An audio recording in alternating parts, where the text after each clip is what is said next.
Hey everyone, my name is Allison Moscato and this is the Wine Lovers Vlog. Now today we're talking about champagne since New Year's is 2 days away.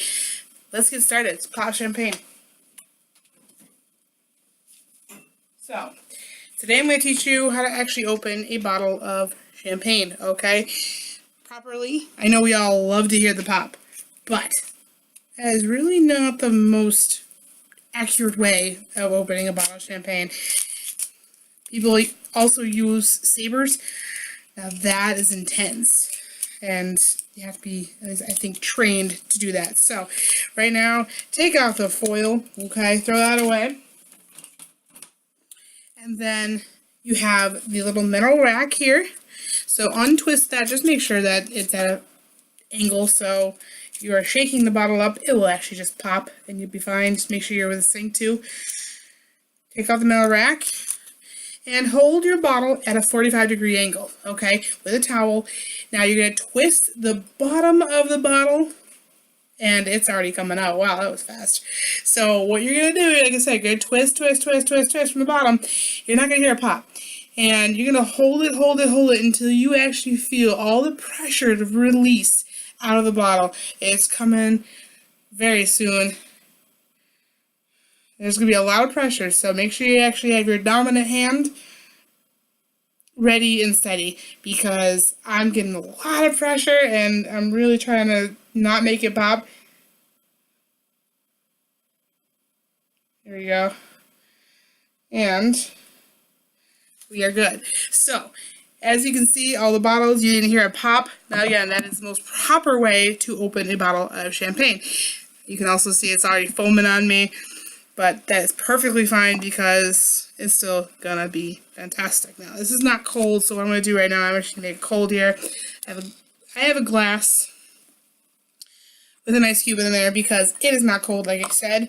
So make sure, if you really want to be all classy, you're gonna have this kind of glass, okay? I don't know if you can tell, but there is a small cylinder. It's almost like a flute, okay? This is exactly what it's called, a flute. Small little opening here, and it's just nice and quaint. Perfect for champagne. Like I said, I'm going to put it right in here over the ice and just let it just foam like that. So, you got to understand something about champagne. Now, there's a couple different things to know. There are different levels of champagne. Now, the main ones, Brut is your driest, okay? And then it goes extra dry, and then it goes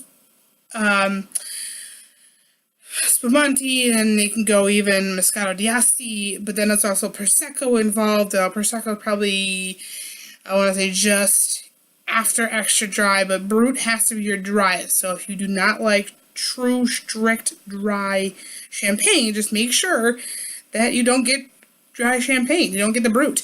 If you want just mild, nice Prosecco, Italian champagne is outstanding. And if you just want not so dry, but not so sweet, but not like in the middle, like a Prosecco, you go extra dry. Extra dries are always fantastic. You really can't go wrong with anywhere you get it from. The Spumantes are great as well. You also can get, that's also from Italy, a little sweeter on the end. As you all know, my last name is Moscato. I prefer my Moscato d'Astis. They're going to be extremely sweet as well. A lot of fruit, a lot of bubble. The Bruts are going to be nice and dry, have that clean and crisp aspect to it, but a lot of bubble as well. All champagne and sparkling wines are going to be a lot of bubble, and made pretty much the same way as you would think in France, the region of Champagne would.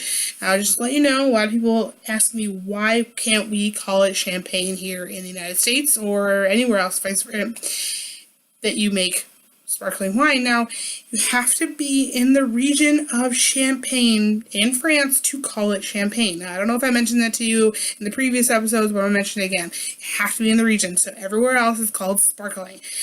Yes, it's basically the same thing. It's called Method de Traditionnel, and there's also a couple other different methods you can do, but that's like the main method you're going to use to make a champagne or sparkling wine.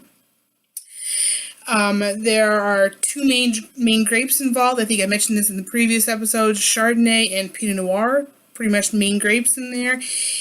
They're just outstandingly lovely. If you just want to pop one open because you're celebrating New Year's, get something you're going to enjoy and you're actually going to drink because you want to enjoy it. If you're going to drink, you got to enjoy something you're going to have fun with and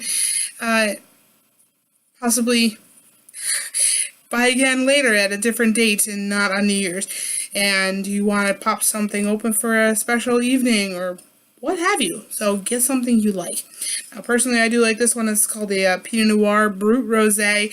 I do love my cuvées. Also, cuvées are from Spain. They are, in a sense, the same thing as a sparkling. Still a lot of bubble. Now, a lot of people know that Dom Perignon, that is a high-quality French wine.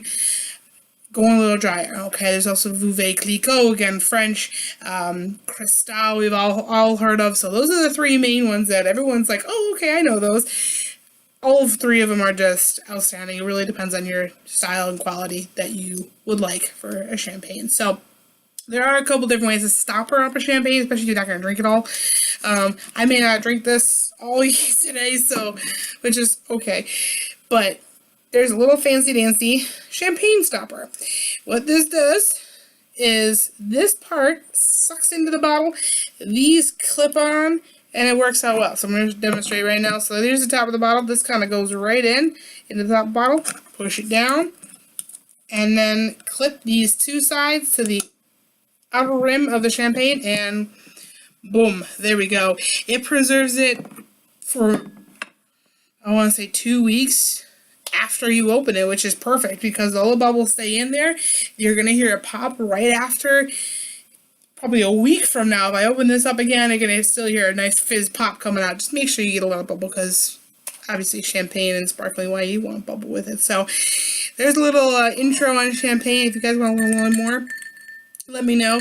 Again, my name's Allison Moscato, and follow me on Snapchat, Ellie0527, Moscato Wine Lover 23 on Instagram. Guys, you have a happy new year. Enjoy 2016. Oh my good lord.